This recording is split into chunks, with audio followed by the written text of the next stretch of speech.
Hello. In today's video, I will tell you about an incident that occurred in Tokyo, Japan, where a service worker who was well known in the area was stalked by a customer, leading to tragedy. This incident drew significant attention from the service worker community in Japan.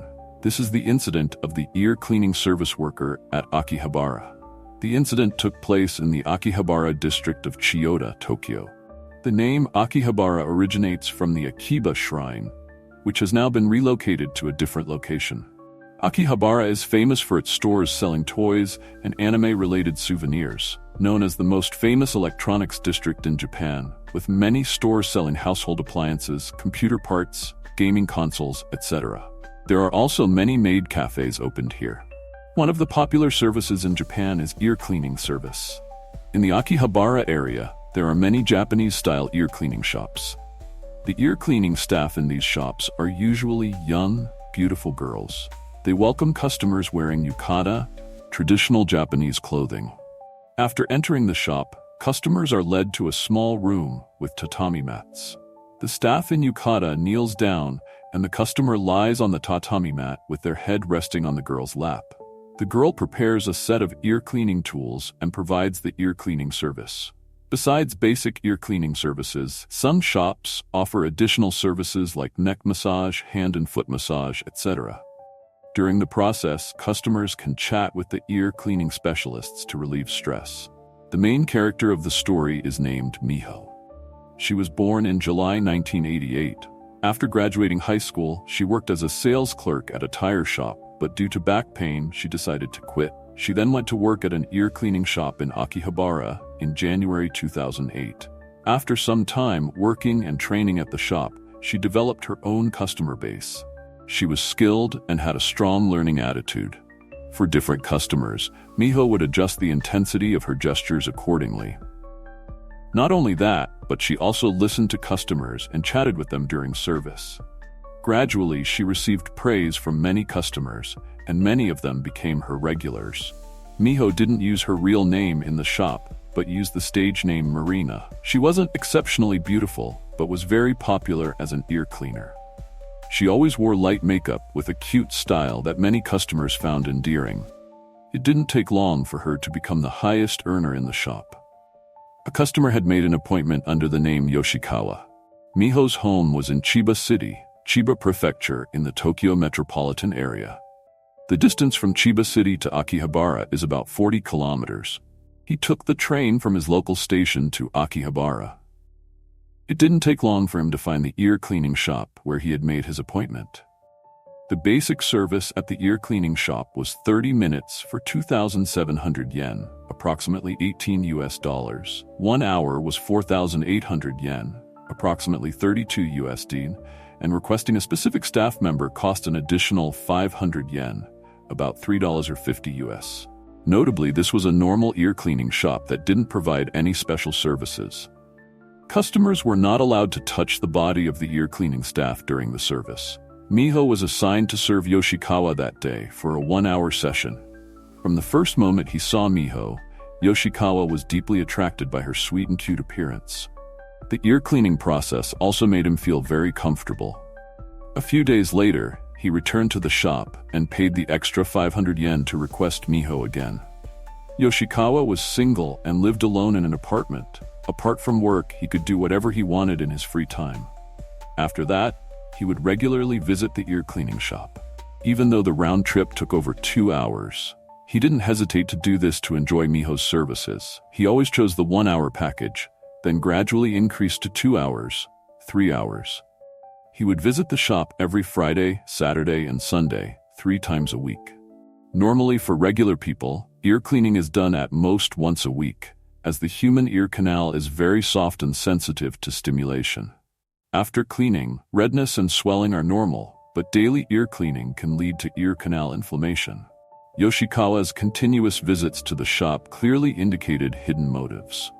Eventually, Miho became uncomfortable providing him with frequent ear cleaning services. They began to chat, watch DVDs, play games, and eat sweets instead. His longest stay at the shop was 8 hours, and the amount paid for one day could exceed 10,000 yen. On July 15, 2008, a Tuesday, which was also Miho's 20th birthday, Yoshikawa had specifically taken a day off work. He dressed formally, prepared birthday presents, and waited for Miho outside the shop. Miho felt overwhelmed when she saw him. She didn't want any contact with customers outside the shop because she had previously had unpleasant experiences with customers approaching and harassing her.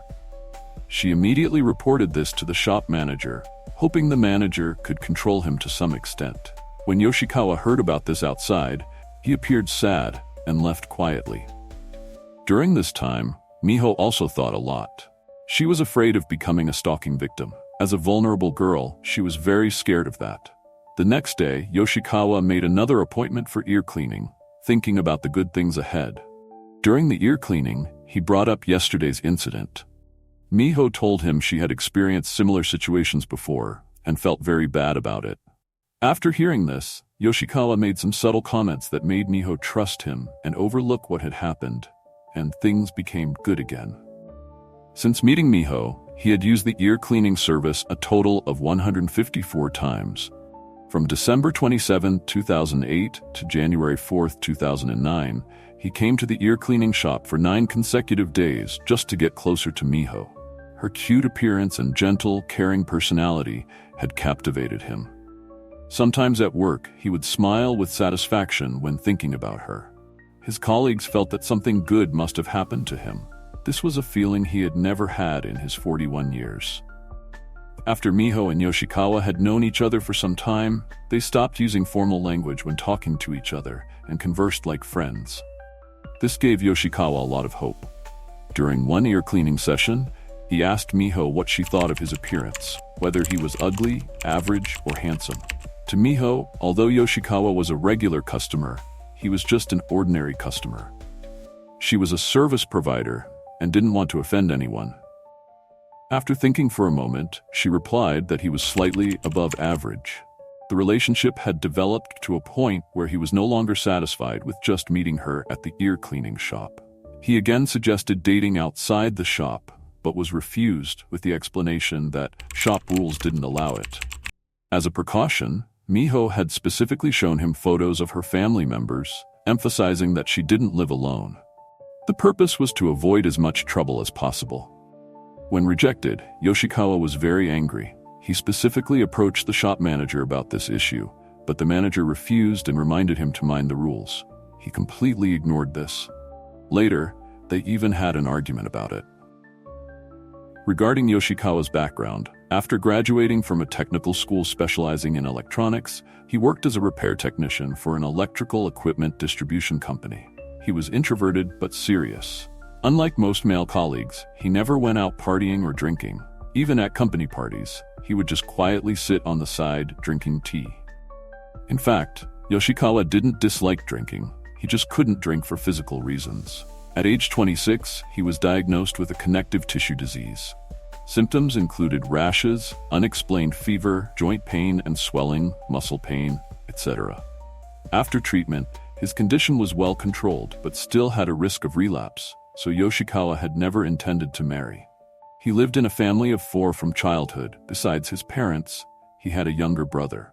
At age 28, he went to establish himself in Chiba City and had been single for many years. It could be said that he wasn't very popular with girls and had never dated anyone. Besides his savings of 10 million yen, approximately $67,000 USD, he had a fixed monthly income, but most of it was spent at the ear cleaning shop. As for Miho, to maintain her income, she didn't want to upset regular customers, so she reluctantly continued serving him.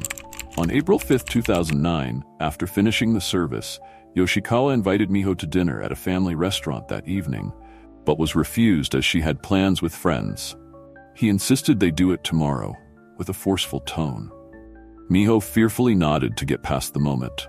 After this conversation, Miho cried to her colleagues and begged the manager to ban him from the shop. From then on, Yoshikawa couldn't enter the shop, so he called Miho and sent apologetic messages, but was ignored.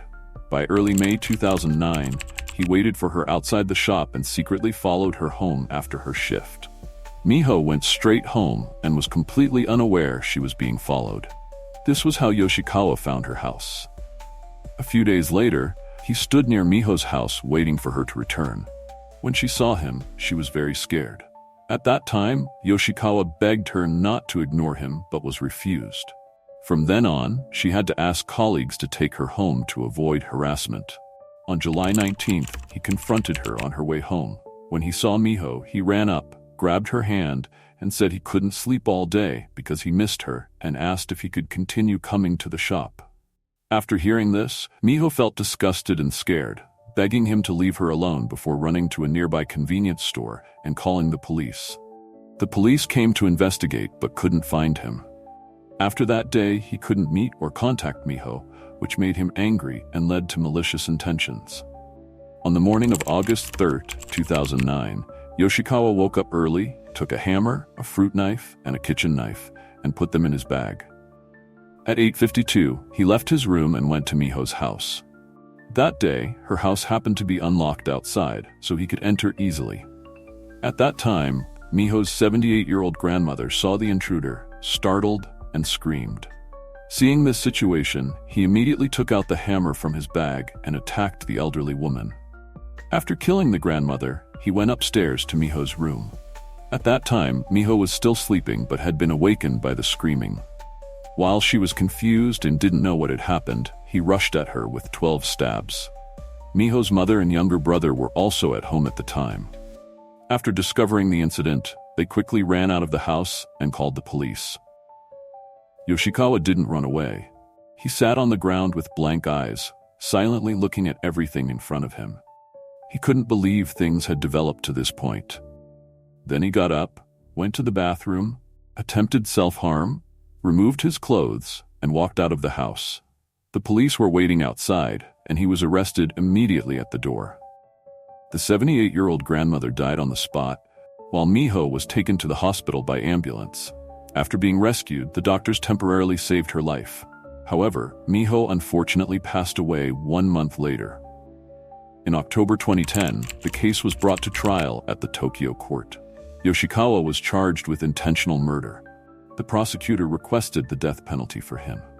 During the trial, he admitted his crime and sincerely apologized to the victim's family. After 2 weeks of trial, the case reached a verdict. The presiding judge stated that the defendant's motive for crime was selfish and impulsive. The court was moved by the feelings of the survivors. The defendant committed the crime after extreme suffering and deep remorse. The case unanimously had to reach a death penalty verdict, but the court ultimately sentenced Yoshikawa to life imprisonment. Yoshikawa then declared that he would comply with the verdict and would not appeal. To this day, the case has come to an end. Miho was a gentle, beautiful girl. From a young age, she was very obedient and studied very hard. By the end of high school, due to old age, her grandfather's temper became very irritable, even wanting to drive her father out of the house. In fact, the divorced family was living in her grandparents' house.